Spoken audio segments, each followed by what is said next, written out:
Welcome back. कल रात नेपाल मौत का एपिसेंटर बना। रिक्टर स्केल पर 6.4 की तीव्रता से आए भूकंप में 157 लोगों की जान चली गई, सैकड़ों लोग घायल भी हुए, हजारों लोगों के घर तबाह हो गए और इसका असर हिंदुस्तान के भी कई इलाकों में देखने को मिला। पटना से लेकर लखनऊ और उत्तराखंड, हरियाणा से लेकर दिल्ली, एनसीआर तक दहल उठा, लेकिन सबसे ज्यादा दहशत दिल्ली में देखने को मिली। दिल्ली के लोग दहशत में क्यों आ गए और क्यों दिल्ली पर सबसे ज्यादा खतरा मंडराया, हमने इसकी पूरी रिसर्च की, जिसमें चौंका देने वाला खुलासा हुआ। राजधानी दिल्ली ना तो नेपाल जितने बड़े खतरे को झेलने के लिए तैयार है, ना ही यहाँ कोई पुख्ता तैयारियां हैं। हमने राजधानी के वो इलाके भी रजिस्टर किए जहां रह रही 10 लाख आबादी पर मौत का खतरा मंडरा रहा है। अगर हिंदुस्तान में भूकंप वाली भविष्यवाणी सही साबित होती है तो दिल्ली का क्या होगा, जानिए हमारी इस एक्सक्लूसिव रिपोर्ट में।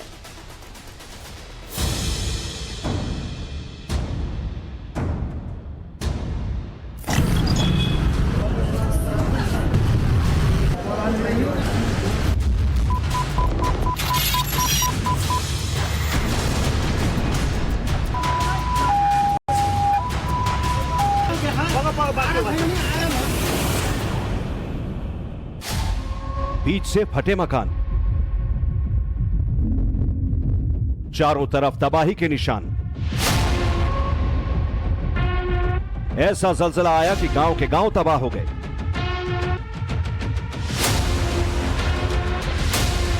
धरती डोली और चंद सेकंड में हजारों मकान मिट्टी में मिल गए। ऐसी खौफनाक तबाही आई कि सैकड़ों लोगों को कुछ सेकंड में लील गई।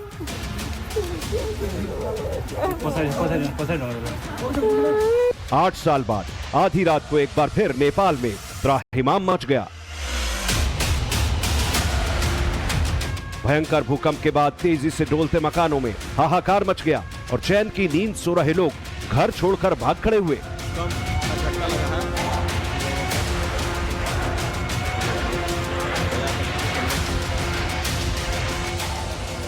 बचाने के लिए महज चंद सेकंड थे। जिन्हें मौका मिला वो बच गए, लेकिन जर्जर मकान एक झटके में धराशायी हो गए, जिसमें सैकड़ों लोगों की मौत हो गई।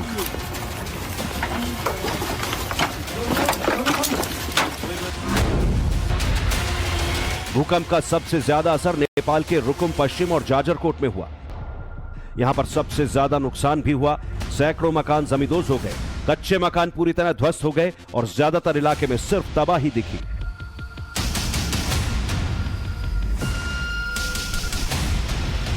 सुबह जो पहली रिपोर्ट आई, तब तक सिर्फ इन दोनों इलाकों में 140 से ज्यादा लोग जान गंवा चुके थे। भूकंप की त्रासदी में नलगढ़ नगर पालिका की उप महापौर सरिता सिंह की भी दर्दनाक मौत हो गई।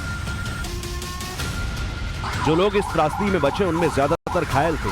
परेशानी की बात यह थी कि अंधेरा था, ऐसे में मदद पहुंचना मुश्किल था, तो अंधेरे में ही लोगों ने मलबे को हटाकर फंसे हुए लोगों को बाहर निकालना शुरू किया। इस बीच राहत और बचाव दल भी रात में ही एक्टिव हुए और जितना हो सका उतने लोगों को बचाने की कोशिश की।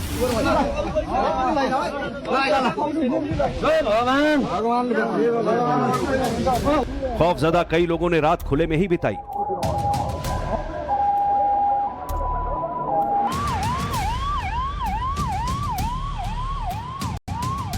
वहीं सुबह तक काठमांडू सहित आसपास के इलाकों से भी रेस्क्यू और मेडिकल की टीमों का पहुंचना शुरू हो गया।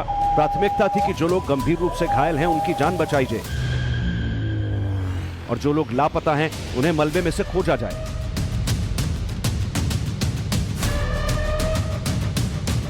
लेकिन रेस्क्यू ऑपरेशन में इसलिए भी परेशानी हुई क्योंकि भूकंप से नेपाल में सड़कें बंद हो गई हैं। कई पुल ढह गए। जहां भूकंप आया वहां का कोई भी अस्पताल इस हालत में नहीं बचा था कि किसी का इलाज किया जा सके। ऐसे में आसपास के जिलों में सभी अस्पतालों को भूकंप प्रभावित लोगों के लिए रिजर्व कर दिया गया। भूकंप की त्रासदी के बीच नेपाल के प्रधानमंत्री पुष्प कमल दहल भी काठमांडू से भूकंप प्रभावित इलाके में पहुंचे। उन्होंने प्रभावित इलाके का मुआयना किया और जरूरी दिशा निर्देश दिए।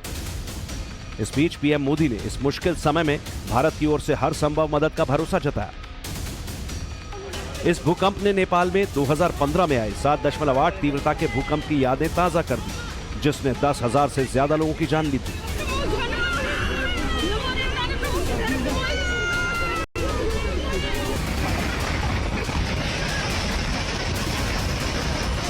वहीं पिछले महीने 3 अक्टूबर को भी 6.2 तीव्रता का भूकंप आया था। जो कि नेपाल में पिछले 8 साल में सबसे शक्तिशाली था।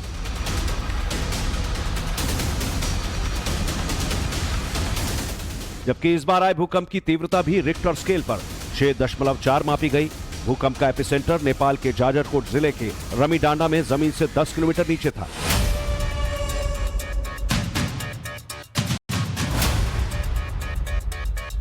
लेकिन इस धमक से हिंदुस्तान के भी कई शहर कांप गए। नेपाल से सटे उत्तर प्रदेश के लखीमपुर खीरी, पीलीभीत, बहराइच, श्रावस्ती, बलरामपुर, सिद्धार्थनगर, महाराजगंज में भूकंप के तगड़े झटके महसूस किए गए। पटना बाजार समिति का दृश्य है, भूकंप का झटका लगा है। सिर्फ यूपी ही नहीं, बिहार, उत्तराखंड और हरियाणा तक भूकंप के झटके महसूस किए गए। जबकि जाजरकोट से 494 किलोमीटर दूर दिल्ली एनसीआर तक के लोग खौफ में आ गए थे।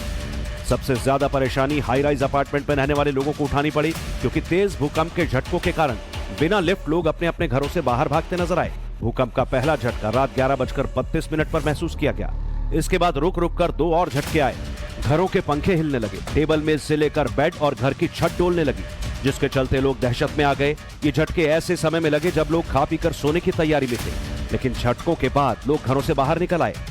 चक्कर सा आया माइंड में, तो मैं सोचा क्या हुआ अचानक क्या, और ऊपर से जो दीवार होता है ना, दीवार हल्का सा पपड़ी सी चढ़ी, तो मैंने टीवी ऑन किया, टीवी ऑन के चेक करा कि भूकंप का सूचना आया हुआ है। बहुत तेज भूकंप के झटके महसूस हुए थे। मैं अभी सो रही थी, अचानक से बेड हिलने लगा, पूरा घबरा गए हम लोग। तभी हस्बैंड आए, भागो भूकंप है। वाटर बोतल हिलने लगी, फैन हिलने लगा। मैंने कहा ये हो क्या रहा है। फिर मैं बाहर आई, मैंने कहा लगता है भूकंप आ रहा है। फिर बाहर आई तो इन लोगों की आवाजें आ रही थी। सिस्टर बराबर में सो रही थी, उसका मैंने पैर हिलाया जोर जोर से कि बहन वो भूकंप आ रहा है लगता है। बस फिर हम एकदम से बालकनी में निकल आए, इधर पूजा, इधर सारे एकदम शोर हो गया, चारों तरफ से शोर हो रहा था। फिर हम बालकनी में खड़े हुए। भूकंप का झटका हल्का हो या तेज, राजधानी दिल्ली और आसपास के लोगों का खौफजदा होना लाजमी है, क्योंकि जब जब हिमालय हिलता है, अफगानिस्तान, पाकिस्तान से लेकर नेपाल तक भूकंप आता है, तो दिल्ली जरूर कांप उठती है। दिल्ली का इलाका भूकंप के लिहाज से इतना सेंसिटिव क्यों है, इसे ऐसे समझें। भूकंप की तीव्रता और उनकी फ्रीक्वेंसी के लिहाज से देश को 4 सीस्मिक जोन में बांटा गया। सबसे कम खतरा सीस्मिक जोन 2 में होता है, जबकि सबसे ज्यादा खतरा सीस्मिक जोन 5 में होता है। दिल्ली सीस्मिक जोन 4 में है, जहां भूकंप का खतरा लगातार बना रहता है और रुक रुक कर भूकंप आते हैं। सीस्मिक जोन 4 में आमतौर पर भूकंप 5 से 6 तीव्रता और कभी कभी 7 से 8 तीव्रता के भी होते हैं। ऐसे में दिल्ली एक हाई रिस्क एरिया है। यही वजह है कि जब जब हिमालयन रीजन में भूकंप आता है, तो आशंका जताई जाने लगती है कि कहीं ये दिल्ली में बड़े भूकंप की आहट तो नहीं। हिमालय का जो भी नेपाल हिमालय है, कंसिस्ट ऑफ डिफरेंट सेस्मोटेक्टोनिक सेटिंग्स। इसमें बहुत से फॉल्ट्स होते हैं, डिफरेंट फॉल्ट्स, जो कि सेस्मोजेनिक फॉल्ट होते हैं। जो फॉल्ट जब होता है, फॉल्ट क्या है, 2 ब्लॉक का डिस्प्लेसमेंट है, means it is the dynamic object. Sometimes fault started to be quiescent, sometimes fault started to be dynamic.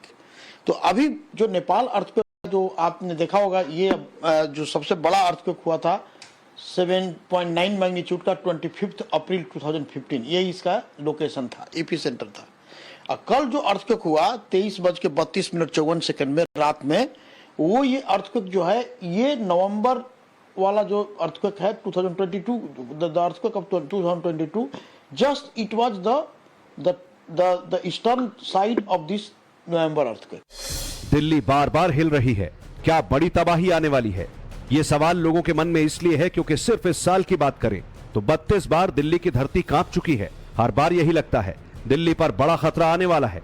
इसके लिए एक्सपर्ट भी चेतावनी जारी कर चुके हैं। उनका भी मानना है कि दिल्ली में बड़ा भूकंप आ सकता है, लेकिन यह कब आएगा, कितना ताकतवर होगा, कितनी तबाही मचाएगा, ये कह पाना मुश्किल है, लेकिन अंदाजा लगाना नामुमकिन नहीं। Jawaharlal Nehru centre for advance scientific research की स्टडी के मुताबिक साल 1315 और 1440 के बीच भारत के भाटपुर से लेकर नेपाल के मोहाना खोला तक 600 किलोमीटर लंबा सीस्मिक गैप बन गया, जो कि पिछले 600 सालों से शांत है। लेकिन अगर इस पर दबाव बना और भूकंप आया तो उसकी तीव्रता 8.5 हो सकती है। ऐसे में दिल्ली पर कितना बड़ा खतरा है, इसका अंदाजा लगाना मुश्किल नहीं।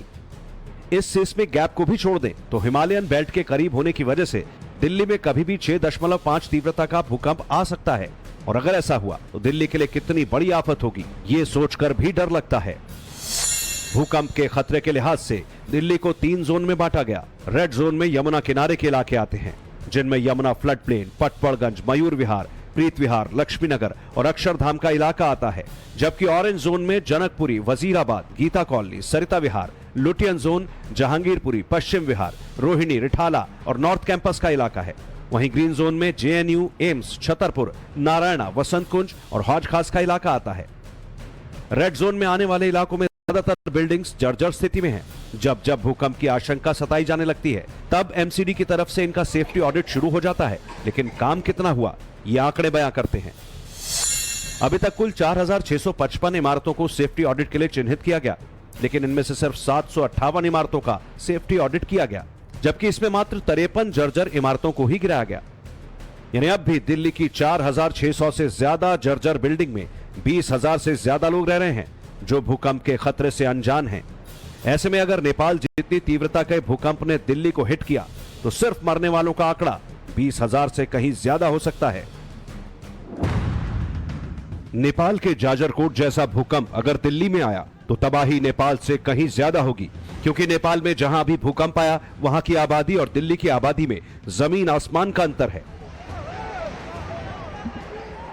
तबाही की ये तस्वीरें तुर्की की हैं, जहां इसी साल 6 फरवरी को 7.8 मैग्नीट्यूड का भूकंप आया और देश को कई सालों का दर्द दे गया। एक के बाद एक 4 बड़े झटकों ने पूरे देश को हिला दिया। इस त्रासदी में सिर्फ तुर्की में 45,000 से ज्यादा लोगों की मौत हुई, जबकि 104 मिलियन डॉलर का नुकसान हुआ। शहर के शहर तबाह हो गए। इतने बड़े स्तर पर इंफ्रास्ट्रक्चर का नुकसान हुआ, जिससे उबरने में तुर्की को कई साल लगेंगे।